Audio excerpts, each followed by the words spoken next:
Good morning, good evening, and good night. This is Rashid with RS411, and I got something to say. There was a man who is dead now named Charles Manson. Charles Manson is infamous for murders that took place in Los Angeles because he spited the Hollywood elite.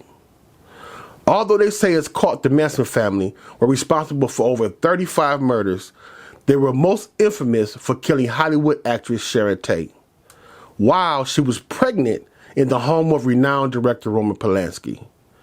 It was alleged she was a pedophile, but that's a different story for a different day. The police records state that Charles Manson himself did not participate in any of the murders, and even the prosecution revealed that they had no evidence Charles Manson ever directly ordered the murders, but his ideology played a part in the conspiracy. Charles Manson never murdered anyone, was never proved to direct the murder of anyone, but was convicted and sentenced to death that was later commuted to life in prison, which was okay. It was right. Yelling fire in a crowded theater is against the law is a myth. When someone says something publicly which another person believes will cause a riot or uproar, they use "if you yell fire in a crowded theater, it's against the law" as a metaphor. There is no law that states that, and the judgment against the defendant, supported by the Supreme Court justice who coined that phrase, was later deemed unfair and overturned years later. Justice Oliver Wendell Holmes made that analogy during a Supreme Court case, U.S. versus Snick, where Snick was charged and convicted of espionage for creating the pamphlet and distributing it with his views that he disdained the drafting of Americans during World War I. Most scholars believe that was the worst conviction against the First Amendment and free speech, and did more harm than good.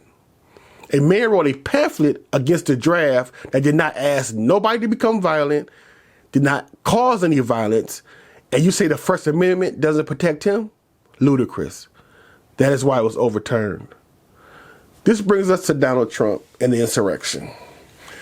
We have an impeachment trial coming up. Manson was convicted of conspiracy even though there was no proof he ordered the murders, no proof he took place in the murders, but because his followers believed the ideology that he fed them, Manson was guilty. That is precedence. And there are many other cases where people were convicted on the same merits, the same precedents. So Trump supporters, Donald Trump is guilty based on those merits. To those who are arguing Donald Trump could not have incited the riots because there's proof that it was pre-planned, the definition of incite is to encourage or stir up violent or unlawful behavior. There is no time limit. There's nothing in the definition that includes time. The dictionary does not say if you incite between 10 minutes and 30 minutes, after that, there's no more incitement. Donald Trump incited his followers to rebel against democracy long before and on January 6th. Donald Trump is guilty of yelling fire in a movie theater because words matter, ideology matter, and lies matter. Snick's opinion did not cause a civil war or civil disobedience. It did not call for people that believed his arguments to fight, nor did it threaten anybody. That is why Justice Holmes' analogy did not fit that case at that time, but it fits the case against Donald Trump.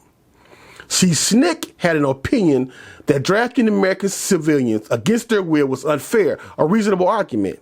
But the hate and vitriol behind Donald Trump's message and the message of his followers is a lie. The analogy written by Justice Holmes states, the most stringent protection of free speech would not protect a man in falsely shouting fire in a theater and causing a panic. Snick's action did not embody that statement, but Donald Trump's did. Do I think Donald Trump is going to get convicted in the Senate? Of course not. There are too many chickens in the coop. But Trump supporters and enablers need to pay close attention if you think he really yields the power you are afraid of.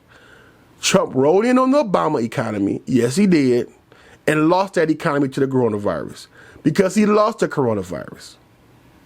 He lost to Russia, he lost to China, he lost his second term in the presidency, he lost the Senate, he lost Iran, he lost Saudi Arabia, and much more.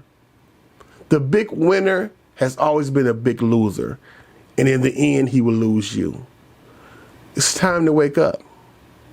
It's time to get the smelling salt. Somebody give these people the smelling salt. Trump is a loser. And if you look at the people in his administration after they left, they're losers too. I salute you. RS411, I'm Rashid. My 5-minute rant. 6 deep, 6 deep, 6 deep, 6 deep, 6 deep, 6 deep.